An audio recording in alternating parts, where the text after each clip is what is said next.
welcome to a very special short shoot show. And it's special because we get to look back at what a fantastic season finale it was at Super League Triathlon in Malibu, which did just what we hoped it would do and mixed up the racing, challenged the athletes, and led to some of the closest racing we've seen in a long, long time. We've got the usual crew on the short shoot show today. My name is Will McCloy, and as usual, I have with me the world's fastest Ironman.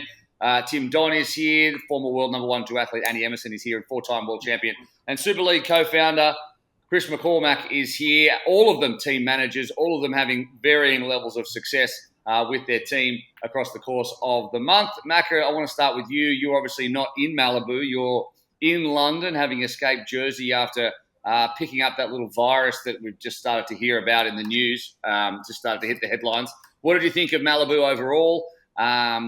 Obviously, you watched it on the television like most people did around the world. How did you feel about how the racing went? Yeah, it's been difficult being locked in Jersey, and you don't say the C word, the COVID, because it triggers those algorithms. But yeah, it was good to watch. So I hadn't sat back and not been in the vibe of it all. I had definitely had FOMO when all the photos were coming in, and obviously I have a lot of friends there in Los Angeles where I lived for a long part of my career. So it was a great race. It's such a great event, but it's a very, very different event, and there's a lot of work I guess we have to do on refreshing that entire venue. But it was just great to bring surf swimming into Super League racing. It was great to see how that played such a significant role in the racing. Very, very different. I know a lot of the athletes were concerned about that. It's great to showcase what Super League is to an American audience that are very Ironman centric. So, and all the feedback I've had was wow, so I loved it. It was tough not being there with the guys, but I sat up till early in the morning in Jersey in my hotel room, which I hadn't left for 10 days, and plugged in and listened to you guys calling away. You did an awesome job, and it was great to watch. Yeah, I mean, I wasn't there either. The only two that were there were Tim and Annie, because I'm stuck in Fortress, Australia.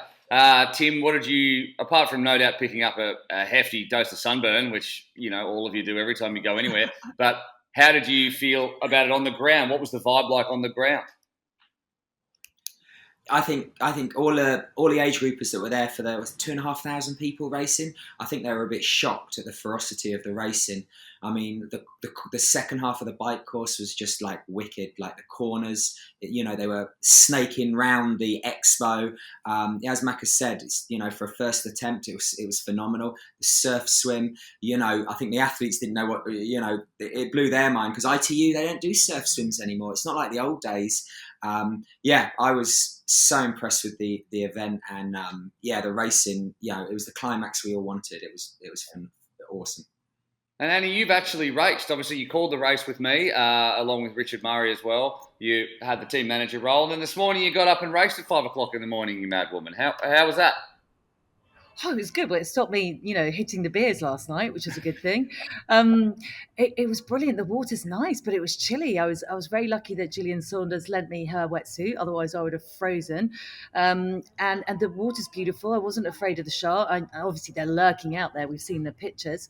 But no, it was really good fun. But the race yesterday was absolutely brilliant. It's a slow build, the Eliminator, but it was worth the wait because the final racing in both the men and the women's was absolutely dynamite, and everything I've seen on social media was like, wow, what a finale, what a finish to Super League 2021. Let's review everything that happened, and let's start with the women's. And I guess when you start with the women's, you've got to start with Flora Duffy, world champion, Olympic champion, takes some time off, was on the same time zone, she was fresh, and she dominated with a wire-to-wire win. Helped with her beach swimming experience, which she has growing up in Bermuda, but how about Flora Duffy? I'm just going to open the floor so everybody just jump in. And I guess, Macca, let's start with you. What did you think of Flora coming in as a wild card? And she said she was shocked by the pace of it all. She didn't seem shocked by it. If she was shocked, it must have been in the water in swim 1. Look, I guess we all called it last time we did the short shoot show, the danger she was going to bring to the racing. For this style of racing, she's exceptional because her bike skills are phenomenal. She's flawless across the 3 disciplines, and she just ripped it apart. She led that swim. I think, that surf skills, you saw that from the onset. She led to that first Ken in that opening swim, and, you could spot her in the orange, the cheetah orange. She was easier to see. And once she got on the bike, she ripped it apart, right? But it was interesting to hear her say, she won that short shoot. So she said after the race that she was unsure about what she thought of the short shoot, but she was very, very relieved to get it in the end because she said she was really starting to struggle the back end of that race. So it was interesting that the short shoot probably won her the event because Georgia Taylor Brown was exceptional. Jess Learmonth was exceptional. Katie Zaferis was exceptional. Both the men's and women's racing was amazing, but Flora brought such a big show to the racing, as did Lucy Charles Barclay, who were both the wild cards, just both at the front end of the racing. I was unreal. Like, I was just sitting on the edge of my seat going, man, Super League is seriously cool racing, and it's the athletes that do it. It was really, really nice to watch.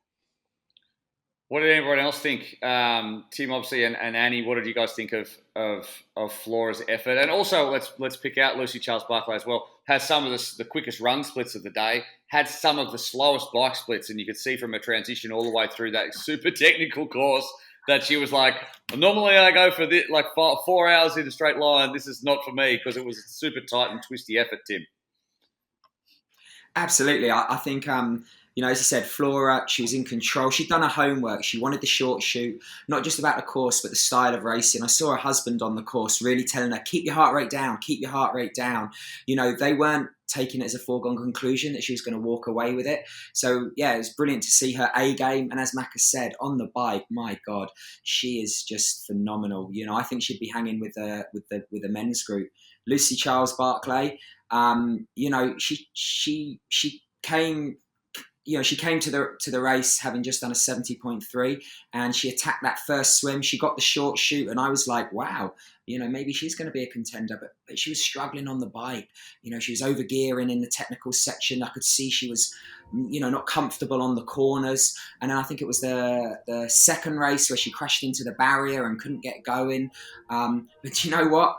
I've got so much respect for her, for her to stand up and race, the best in the world over the short course when they're at their A game, and she does it with a smile on the race with such grace that, she definitely brought something special. So, yeah, those two wild cards, yeah, they really were wild. Yeah. Well, can I sort of throw something out there? Oh dear. Listen. I mean, oh dear. Here we go. Enough of that, Macca. I've got to be very grateful that I had Flora, because we needed those points. There is no way as a manager I wanted to finish bottom, and we didn't. We stayed off the bottom, and we got those vital points from Flora because she came and joined the team. At the wild cards, wow, Olympic champion, the 70.3 recent crown world champion. But I'm not sure about wildcards, because I feel for the other athletes that have been racing for three weeks with the same people. They've all been traveling. It's been brutal. I know that's a bit of a, maybe an exaggerated word, but it's been really tough for them. And then sort of Flora cruises in, and it's like, oh, fresh legs. I'm on the same time zone. It was wonderful to see her race. A perfect performance from start to finish. Lucy Charles Barclay, I agree with absolutely everything Tim said. But yeah, I'm not sure about for me personally, whether I like the wild cards or not. Yeah. I think what we can do, Annie, we can take your points off then. Yeah. We'll have a chat about that later, Tim. All right. What's done is done. What's done is done. Over a glass of red. Bottle or two. Let's go all the way back to the start, though. And sorry, Tim. I might say sorry, but I want to talk to you about how good Victoria Lopez was right at the beginning, and she did the job that she set out to do in some ways, and took the $20,000 for her efforts. She's been our little gem, right from London. She got, after London, she had the swim and the bike jersey. I saw her racing at the Olympics, and, for someone to hang, with Georgia, with Jess, Summer Rappaport, she was off the bat at the Olympics, and Victoria did eventually get dropped, but she was there long enough. And, it was a great combination, having her and Jess together. And, when Flora was laying it down on that first race, Victoria Lopez was hanging with her and Jess Learmonth, who, as we know, has been so dominant over the Super League Series. So, and she's just... we got to get her on the short shoe. She's got so much energy. She's got so much character, and she's so positive. Real Brazilian. So it's been great having her on the team, and I was so chuffed because it was touch and go between her and Jess, to actually get the jersey, and I'm really happy for her, that she did it. great asset to Super League Triathlon. Yeah, it seems like Vittoria Lopez is to the Eagles what Ilaria Zane is to the Scorpions, Macca. In what way? Well, they just bring so much energy, right? She goes out hard early, does the best. Obviously, sometimes gets eliminated mid-race, but it has an effect at the start of the race, and then comes off and just has a big smile on her face afterwards, and just good for the team. Yeah, plugging in from afar, I enjoyed, from Jersey, and then getting to know the team and connecting with Cassandra and Ilaria and the team and texting them over there in Malibu. I was a bit concerned because MG took over my role because I was stuck there, and I'm like, oh, MG, please. These guys are taking it super serious. This is the instruction. He started them on the wrong side. But anyway, Ilaria was one because she brings that energy. Exactly what you said. She brings, and she's actually the knitting within our team. She's like the mother hen of the group, and she brings everyone together, and she's picking up after everyone, and she's awesome. You're actually right. She's awesome. And I give a lot of kudos to Ilaria in bringing Cassandra out of her shell during the entire series. You saw Cassandra really come on through Jersey, and I thought she was magnificent in Malibu. And Ilaria took a lot of that on her shoulders because and sort of nurtured Cassandra. Usually she's got Leonie with her and she travels, but Leonie was in another team and Ilaria filled that role. So, Georgia's doing a thing, chasing the series. So, yeah, I absolutely adore my team. I thought they were remarkable. We sort of bonded as the season went on, and I think they had a wonderful time racing as a group. I think all the athletes loved the entire team concept. It was pretty cool. Yeah, I would have said that the cheaters probably had the right decision in terms of where they were, at least in the men's on the right hand side, whereas on the left hand side of the start, it was a bit of a disadvantage, wasn't it? You had to see Vince really had to dig deep there. We're not in the men's yet, but it did seem that way, Macca. Yeah, there was definitely the wrong side, and I was texting MG, but he said, no, I got a poor draw. He said he was the fourth pick, but then Vince had told me the night before that he told them to start on that far side. I was like, oh,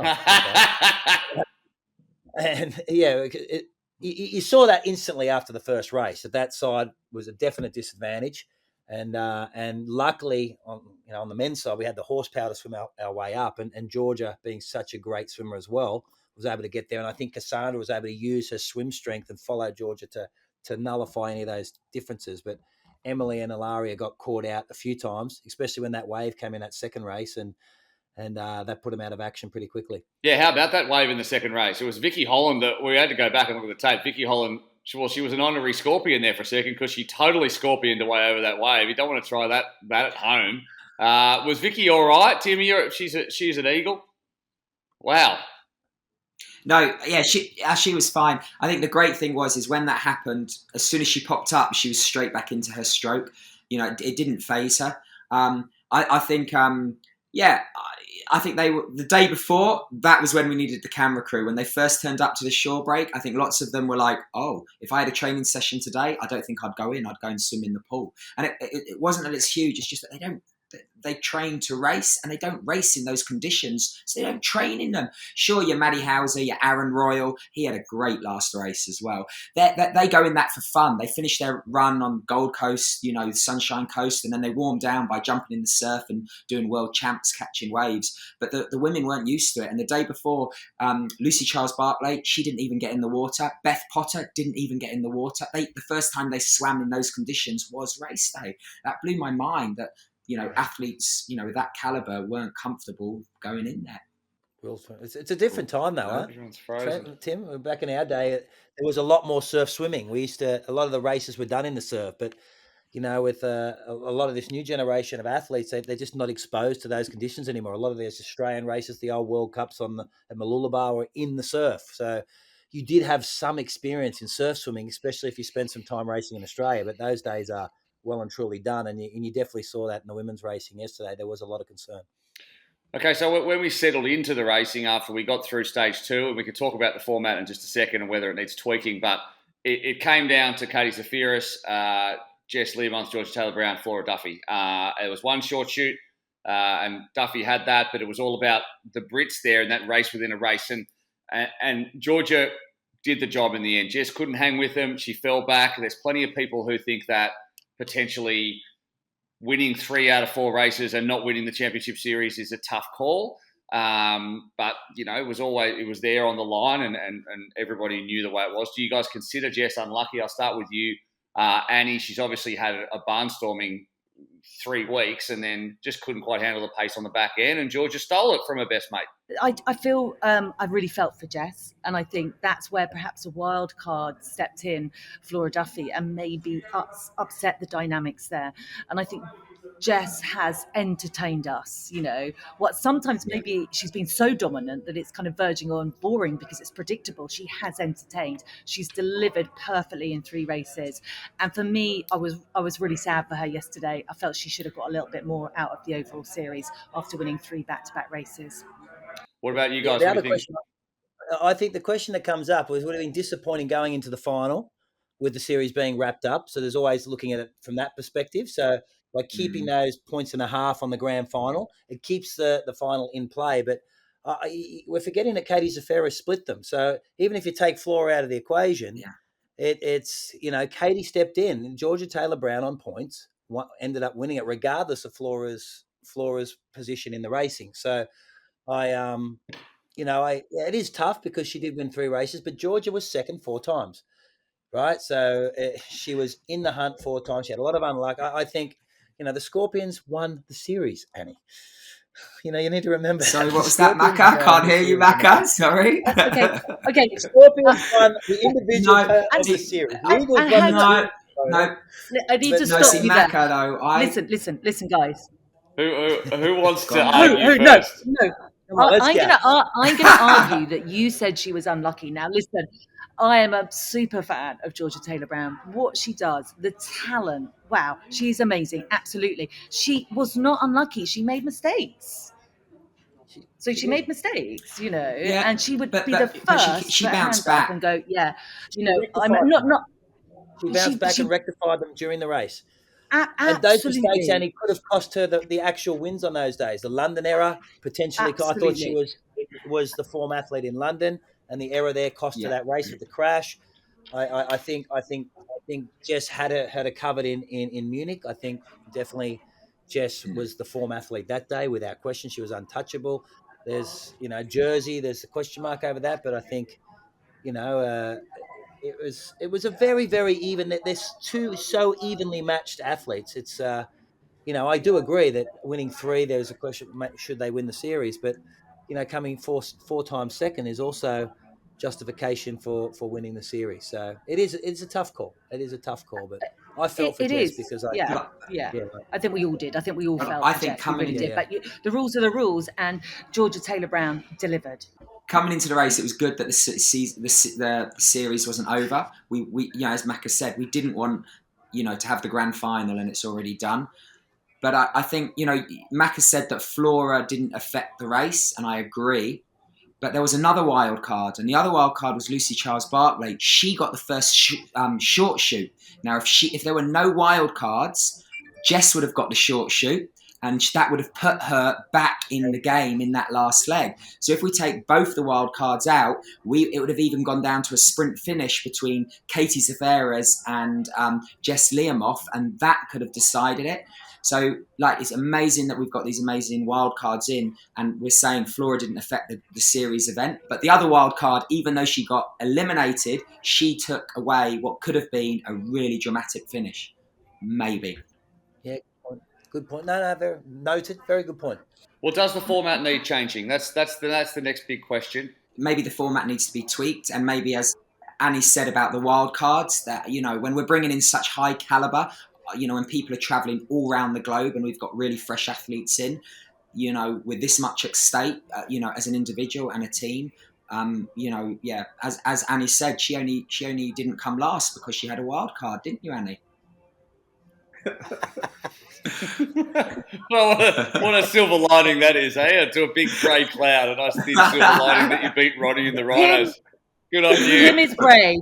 Macca's in the UK, Will's in Australia, and Tim's just down the corridor. Watch out, Tim. I'm coming for you. I'll buy you a bottle of wine, don't worry. Before the series, I said nothing to save the Rhinos.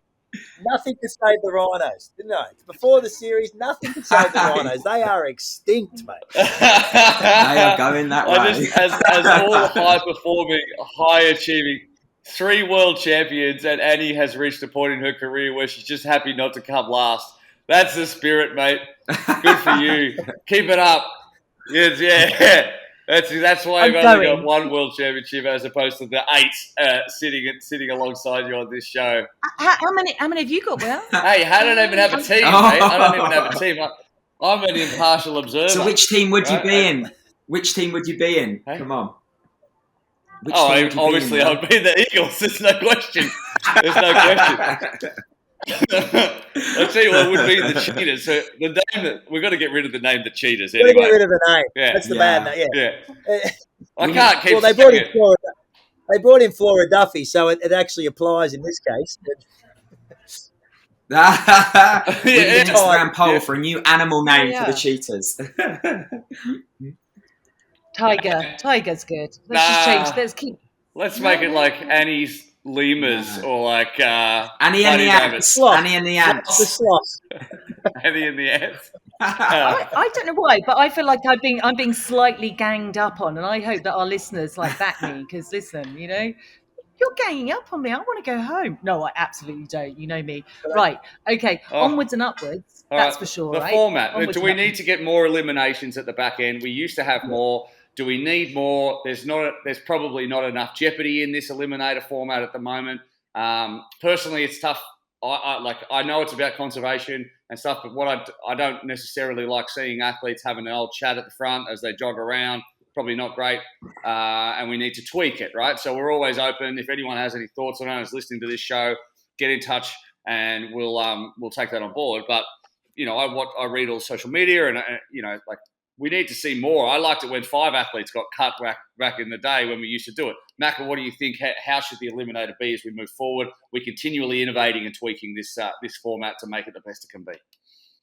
Well, definitely. Post every series, we have our big debrief with all the team managers and all the team back in London, and we look at a whole bunch of tweaks, formats, short shoots, how they'll do teams, how team points will work, and we'll also together come to that. But in relation to the eliminator, I 100% believe there needs to be more. There was not enough consequence in those races. Back when we had 25 athletes in the men and women, we lost 10 in race 1 and 5 in race 2. I think we could easily lose 6 in both the races and have an 8-race final for 2 reasons. If we adjust the point scoring, it could keep team racing right in the mix, because if you can accumulate points the whole way through an eliminator format for the teams, and that's a discussion we'll have with team management and I guess our team, the operating team, the Super League, on how team point scoring can work next year. I think to make the eliminator name even work, it needs to be that way. And maybe you do eliminate 2 after the swim, 2 after the bike, and 2 after the first run. So it's a moving elimination, which keeps the pace up, right? And because you see, once an athlete put themselves in a position that they know they could shut it right down. Now that's smart racing, but it's not exciting racing, right? It's not racing that's easy to call. I thought you guys did an amazing job in commentary to do that. But yes, I do believe that we could have an 8-person final, and 6 could go each time, and it would make for much more consequential and interesting racing. I mean, how good at the start? The first triathlon's awesome because there was so much on the line. There's $20,000 jersey points, there's short shoots, it's all happening, and then it's about keeping it. Unless you're Christian Blumenfeld, of course, in which case you don't care and you just do what you do and it's just run right off the front. But I think that obviously continuing to innovate was great. I think the one thing when we do listen to people about short shoot and things like that, moving it to halfway up the lap, I thought was good. Way better. Yeah, allowing people. Annie, what did you think about that one? Because you allowed, and the classic one was watching Martin Van Riel take it and watching Alex Yee run up to him, which is exactly what we wanted to see.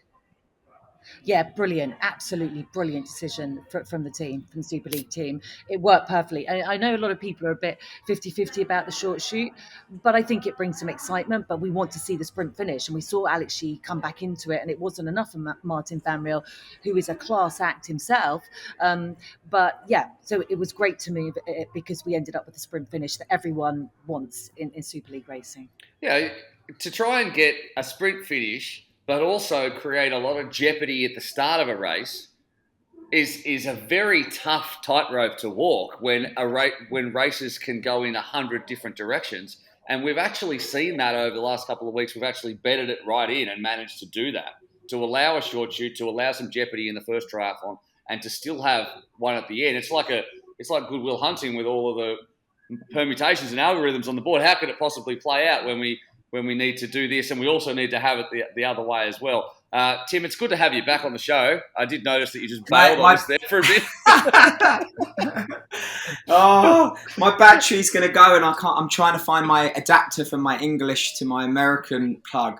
I'm terribly sorry, so I might have to go in a second. Do you want me to go and get you one? Do you want me to bail you out, Tim? Because I can. You know, I've been in this situation, and I have sympathy. Many times. Yeah, you're the expert. And he's going to go over the next door neighbours. Remember you ran over the neighbours last time? Yeah. Just get a cup of milk. Are you guys just down the corridor from each other? Tim, why don't you just, if it dies, just go round to Annie's, knock, or go down to the reception, sit next to her. Sit next to Annie. And yeah, I might. But if I do that, everything's gonna get deleted, isn't it? The recording. Well, no, it's not gonna get deleted. It's just gonna stop. You know, and then we're gonna have to re-pick up again. Anyway, we'll continue. We'll see how we'll keep going. We'll see if we can make it to the end. Oh, it's stressful. Like the petrol light in a car. Yeah, you know, that's where you're driving. We're gonna make it. You can do it. Okay, well, let's get into the men's. What a month it was for the men. Decided in the end by 1.6 seconds after a month. How about that? And the race by 0.2 of a second. Couldn't have asked for more than that. Let's chat Alex Yee. What a show of maturity it's been about his race throughout this. Not only the maturity he showed throughout this race, but also throughout the month where he finished 5th. He made some mistakes. He finished 3rd in Munich. He made a couple of errors. He nailed it in Jersey. He didn't lead at all until the last second, and he did it again here. He just timed his run perfectly, and what a month it has been. Macca, firstly to you, I mean, that guy has just come on this month, and he's going to put him in good stead for the next 12 months. Oh, we said it last week in Jersey that race we saw in Jersey was a stepping stone. His maturity in that event was remarkable. The way he fought and was just clever in his positioning and to outkick Johnny in Jersey, and he took it to Malibu. That was probably the most exciting race we've seen in Super League racing. For 4 men to come down like that with the short shoot being allocated to Martin Van Riel, and again Alex Yee's patience and patience as a racer. It's the maturity and patience of a racer. It's remarkable that he's the age he is. You know, he's an Olympic gold and silver medalist, but he's just amazing to witness. And you know, you called it very, very well. I think Richard was saying in the commentary, he's pulled up onto the outside of Martin Van Riel. I think at that point, I thought you guys must have thought it was coming into the finish, and then they made a dead turn. Yeah, I could tell that. I'm like, no, they've still got a couple of hundred to go here, and it was all on, and he applied that pressure, and Martin's just tenacity to go again split Hayden Wild from that group, right? And he stayed in front of him, positioned Alex behind him, got the inside run going to the left to the finish, and Alex timed that sprint again to absolute perfection. Mate, what a series, as you said. What a series. What an athlete. And what an addition to Super League. He's a very, very worthy champion of our series. Yeah. Well, Annie, what was your take on Alex? I know and you, Tim, both spent a lot of time with him. Tim, obviously, your team manager of Alex, and I think he's growing in. It feels like from all the way back here in Australia that he's growing in confidence with this, with every step of the way as well, Annie. You're on mute again, mate. Honestly, doing this podcast is like it's like introducing old people to technology for the first time every week. Right. Anyway, so I've only got 5% left. Okay. Listen. I'm gonna say something really quickly about what I think about Alex Yee. I think he's remarkable, but his composure. This is a guy a couple of years ago ran a sub 28 on the track. He knows what it's like to race under pressure. But what he's come and done in Super League Series this year, it is absolutely beautiful to watch. He's so young, so talented. But I love Martin Van Riel. What a guy. He fights to the end. He missed the first race. He had COVID and he battles it like, you want to. He gives 100%. He's a Hayden Wild. He's a Blumenfeld. He's right up there with Brownlee, and he nearly got the win. So a brilliant addition to have Martin, back on the circuit, having not made the first one, and love to watch that guy race. Yeah. What about you, TD? Just another absolute points monster for you, isn't he? Him and Jess just soaked up all the points. Martin Van Riel is the last remaining rhino.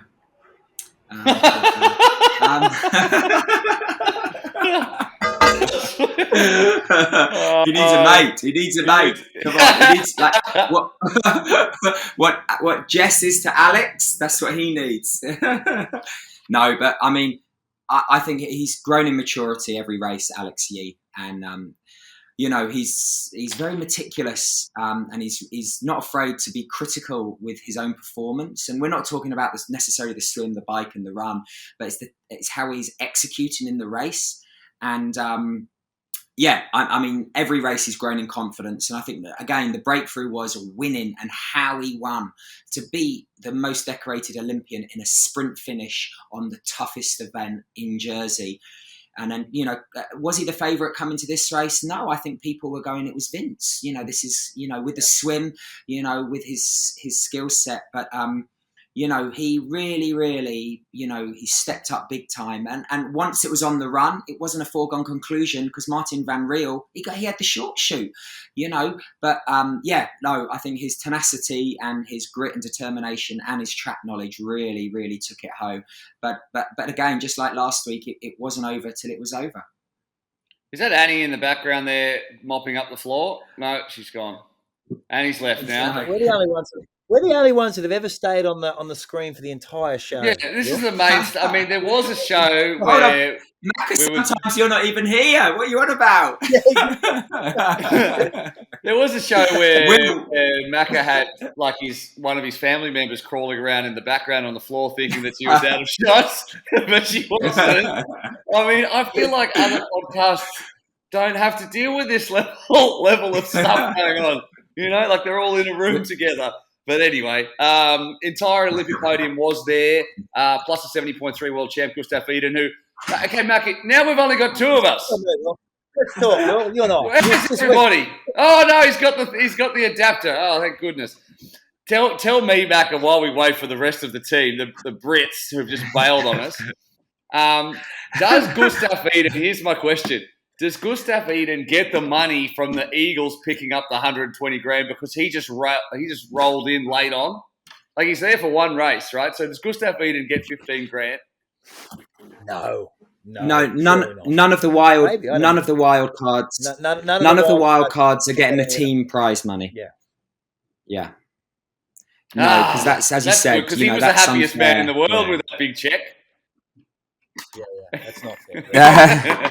Well, he played a big role for a lot of the. Like, I love seeing those two Norwegians race. Like, Christian, we talk about them a lot, but Gustav just come off a 70.3, defending his world title. Like, how good is that program? Like, there's one thing talking about the high performance program of Great Britain, which is the gold standard without question. But the Norwegian program with those lads is remarkable, and just the way they race and they support each other.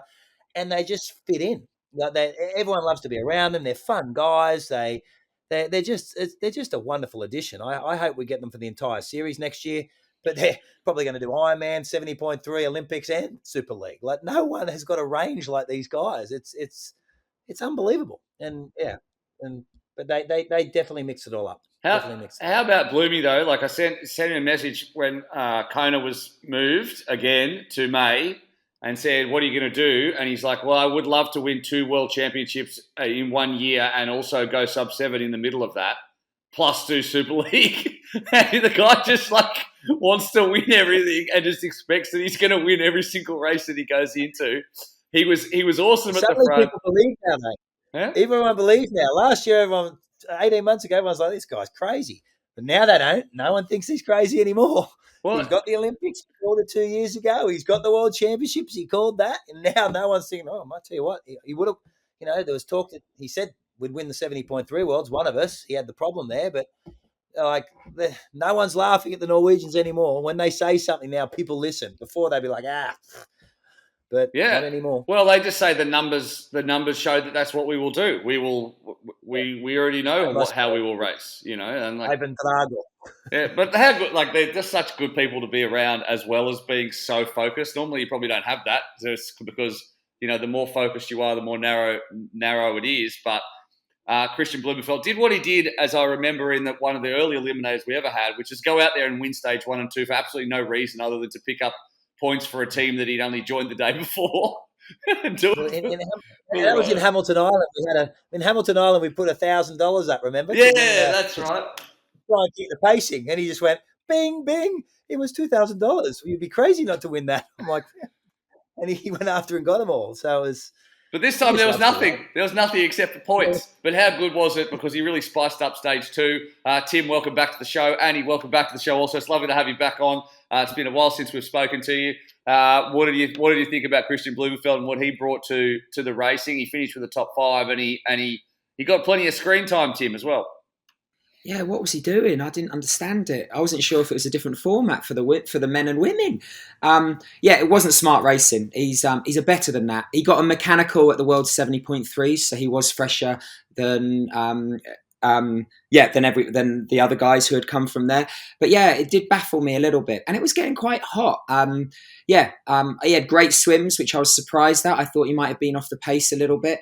But yeah, it was peculiar racing. He didn't look that comfortable on the bike, and I think the last race was a minute quicker than the first 2 races, and I think that he just didn't have that top end that the other guys have. You know, they're not willing, but their bodies are used to digging deeper because they've done it for the last 3 weeks. But yeah, a minute difference between the 3rd race and the first 2 races, which is a lot over 14 minutes. Yeah, Annie, what about you? In terms of the, you're a bit against the wildcards in the women's. They mixed up the order. It didn't happen that way necessarily in the men's. Gustav was mid-pack. Christian obviously did what he did. So, I mean, good to have the Norwegians on board, I felt. What did you think? Oh, you got to love Christian, haven't you, for that energy, that desire to win, at all costs. And I think when you look at Super League racing, you don't see any guy going. He didn't win. What are you on about? No, he didn't win. But I'm just talking about the spectacle of just seeing Christian out there, just loving what he does, just going hard, and I think that's really important for the sport, because we see it in a lot of other events where, guys cruise around, and we don't see that in Super League. And Christian, whether he needed to or not, was never going to sit around. He's used to going hard, and that's what he does. So I think he's a brilliant addition. I'd love to see him race all of the series. It would be absolutely brilliant. But he was a great addition, and he didn't affect the overall ranking. So that makes me happy, being someone who's not, a massive supporter of bringing in the wildcards. But he's got a lot better. I've found from his, he was one of the athletes that started with us in Hamilton Island. So he's been with Super League from the entire journey. And if you take your mind back to that, he used to be very overgeared, even in Jersey in years past, in Malta and races. He's a very big gear pushing athlete. He's got the power to do that. And on a course like Malibu, I thought he'd get a lot more exposed. It was a very, very technical course, but he seems to have to be getting those bike skills a little bit more honed than he has in years past. And I think over time he could, if he focused a little bit more on Super League, because he's doing everything, he's going to win Kona and everything. He's the type of athlete that can do it. He's just a guy that I think we haven't even seen the best of yet in Super League racing, because that attitude, that running, that aggression, that no holes barred attacking style of racing is what wins Super League racing. And here's a question to you, Macca. We've never really seen an athlete. We've seen athletes, like you, several others who have been great short course racers, have moved over into long and stayed there. Do you think an athlete can mix the two? Is that possible, like throughout their career? So he goes over to long and then... A young athlete can, and it depends how long you stay in the long stuff for. I think if you're there too long, it's no coming back. Like Jan Frodeno is one of the great short course athletes that's transitioned across. He couldn't come back. I tried to do it for London, and you're done. Once you spend too much time up there, you take those fast twitch fibers and they're gone. Christian's still young enough to tweak along, and look at that! Now we're all on the way. Hey. There he is. And yeah. Why don't you share a headphone just with Annie, like you're 15 years old? I'm back. We're top buddies because we've enjoyed the series together, right? We can travel, and that's lovely stuff, like having Tim on the front line here fighting the virus, guys. Literally fighting it. Yeah, and give you the freedom you guys are enjoying is thanks to soldiers like myself on that front line. Me and Anna. Well, I'm just hiding from the children like I do all the time. That's what I'm doing. All right, so we're getting to the end of the podcast. We're limping to the end of the podcast technologically, but nevertheless, we've made it here. I want to get a favourite moment from the series from you guys to wrap it up. Obviously, there's so many storylines that wove their way through, but was there a specific moment on TV or you were calling or you were just there or even away from the racing that you can share that you really enjoyed? Macca, I'll start with you. You obviously have had different roles throughout the series, from then being stuck in Jersey, and then you were there obviously in commentary for a couple of races as well. What was a key moment that sticks out to you when you look back at this month? For me, without question, is Matt Hauser, and I'll tell you why. I think that the moment that he was chasing that swim jersey, he wanted it from the start. He wanted the money with that swim jersey. To give up those points in Jersey to enable Vince to get the short shoot, which threatened him from winning that entire jersey. That showed to me that the athletes were buying into this team concept, and they went, and it was like, wow, we're onto something here. They were understanding it, and then to talk to him, leading into Malibu, it was a surf swim. He was nervous. He said, man, I really want to win the swim jersey. And he was out of action and he cracked that wave. And I was so happy for him. I said, just go all in on that race, get the swim jersey. We need the points and secure that swim thing, take the 20 grand and go home. And for him to do that, I was texting with his dad. I was like, mate, it was just unreal for me. So that was a big moment. Even though he didn't fare in the front of the racing, it was just that whole showing to me that the athletes loved what they were doing in the team, really bought into the team and loved being part of a team. And then for him to get the reward in the end that he was after by chance, by catching that wave, by luck, to some degree. We started on the wrong side, but that's another story. Thanks, MG. But that was awesome for me. Very, very cool. Did he know at that point, because he was sacrificing for the team, did he know or did he not realise that he was going to lose those points there as well and have that 1 point? Because he would have been 2 points clear of Vince had he have just crossed that line ahead. Did he know that at the time and did it for the team anyway? He didn't know at the time. He wasn't thinking at the time. He was thinking for Vince to win the race, and which was what's so cool. It was just an unselfish action for a teammate in order for that teammate to win an event, to give him every opportunity he could to win. And I just thought it was awesome. And for him to get the reward he was after anyway at the end of the series, that was one of the coolest moments as the Scorpions team manager. It was really cool. I was really happy for him. Yeah, I've got to say I was like on the fence about whether you can create teams out of nothing and have people buy into them in a racing sense. Like maybe, yes, on the outside of the racing, but as soon as the racing starts, everyone just does what they do. But we saw multiple times throughout the series people doing something for a teammate in the heat of battle. And I thought that was really cool and something going to build from there. Once we change the name to the Lemurs or whatever we're going to do for Annie's team, we'll really have the sloths. Once we put that in and we create all new merchandise for the sloths, which I feel like wouldn't be tight shirts, they'd just be really big, like moo-moos, like massive, like a hoodie, like you're not getting off the couch if you're wearing a sloth's gear. You're basically settling in for a Netflix binge. That's what you're doing. Maybe just ice cream stains down the front, that kind of thing. What about you, Annie? What was your standout moment? Can I have two, please? I'll be ready.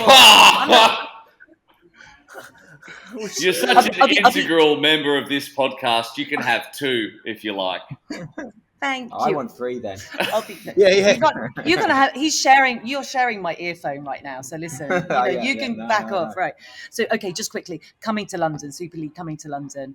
They're in the city of London. One of the wealthiest cities in the world. It was magnificent. Just the whole event was brilliant. The sun shone. The athletes loved it. The crowds were out, and after everything people have gone through, the last 18 months, it was brilliant to see. Moving on really quickly, I just think the final, Will's commentary in the final sprint in Jersey, and watching Johnny being pulled along with Alex Yee, and then being really bold like Johnny we haven't seen for a long time, going past Hayden Wall, and then that magnificent sprint finish, and Will called it absolutely brilliantly. It gives me goosebumps still. I feel sick. Wow. Oh no! You know what? Do you want another favourite moment? Oh, is it got anything to do with me?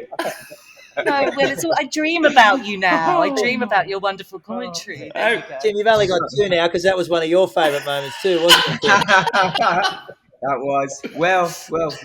Oh, love you guys. Love you guys. Annie, unless you've got anything else great to say about me, let's move on to Tim.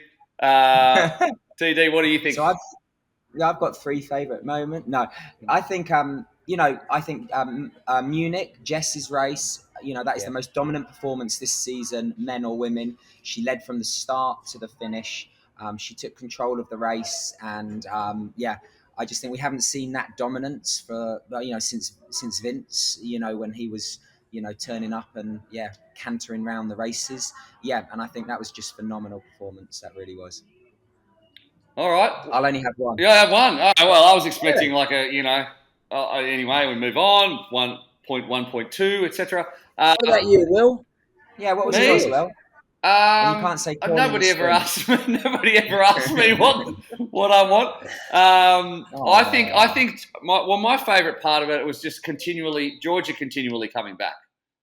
Coming back from having that accident, like that rookie era accident that made everyone who's a rookie triathlete feel better about themselves in Jersey. Coming back from that, just showing so much resilience. Coming back from what happened in Jersey with the short shoot. She's had, and just, more broadly, what George has done this year as well, having a flat tire in the Olympics, the whole thing, she just showed a lot of resilience. And what I particularly liked was all of the interviews afterwards, and obviously I think about this from a television perspective, but the respect between Jess and Georgia when they've been pitted against each other and have held each other up and have really just backed each other in. And even when they win, they think of the other person. And I just thought that was really nice. And it's kind of emblematic of a real camaraderie between all of the Super League athletes who really buy into each other's. And I know Super League makes a lot of effort in keeping them together and sending them to events and stuff together and making sure there's a lot of camaraderie through the month, not necessarily at the racing. And I think that's really reflected in the teams and the attitude they have towards each other and how they always pick each other up. And I just think that's universal in sport. And I just think Super League's done a fantastic job of that. And the Jess and Georgia interactions, I think, have been, part of that. So that's one thing that I've really enjoyed. Not that anyone really cares about what my opinion is, but thanks for asking. And that wraps us up in terms of the show. And one I just want to end, Macca, with tell us what's going to happen next with Super League. Where are we going next? What's the plan? What does 2022 look like? And what can we expect? Can you let us in on anything at all? You're all out of work. No, I'm joking. It's going to be. We've got obviously the Arena Games coming. The Arena Games will kick off. They were very successful last year and sort of the catalyst that brought a lot of the new talent across to Super League racing. And being in Jersey with Anna Godoy, who had a great Arena Games, she said she's got actually more people have recognised her in Spain from that performance at the Arena Games because it was on television than any performance she's ever done in a career. So. That's coming up next. And then next year we've got a bigger series. So I want to go back to the drawing board, get all the team managers together with our team and talk about how we structure that point system, especially with 2 extra races next year that'll come back online, potentially 3 if Singapore comes back online, depending on COVID. So a big season next year, and it'll be here before we know it. I can't believe how quick it goes. So bigger and better. Obviously, we're not overly happy with everything. I think we can love what we sell, but I think all of us get together and say what we think we can improve, and we'll always push the envelope to get better and better. If we treat Super League like we did our careers and constantly push the envelope to get better and better and better, then we get the series to where it wants to be and showcase the world's best athletes. Because, man, they're just unbelievable entertainers, unbelievable athletes to watch, and they deserve a platform like this to showcase their skill because it is so entertaining. Absolutely agree. Great way to stop the podcast there. Thanks, everyone, for being on. Thanks, Tim, for leaving your room and now what looks like a quite an awkward first date between the two of you. It's lovely, looks lovely. Oh, and that's beautiful. That's super COVID-safe stuff. That's great stuff. All right. We're going to wrap it up there. That is a Short Shoot Show. All the details, you can go back and look on YouTube for all the racing. Go back and reflect on what's been a fantastic month. SuperLeagueTriathlon.com has all the news, all the views, all the YouTube, all of that stuff, everything you could possibly want. We will be back very, very soon with another Short Shoot Show. Thanks, Tim. Thanks, Annie. Thanks, Chris. We will see you later. Thanks, guys. Cheers. Bye. Bye. Safe flight home.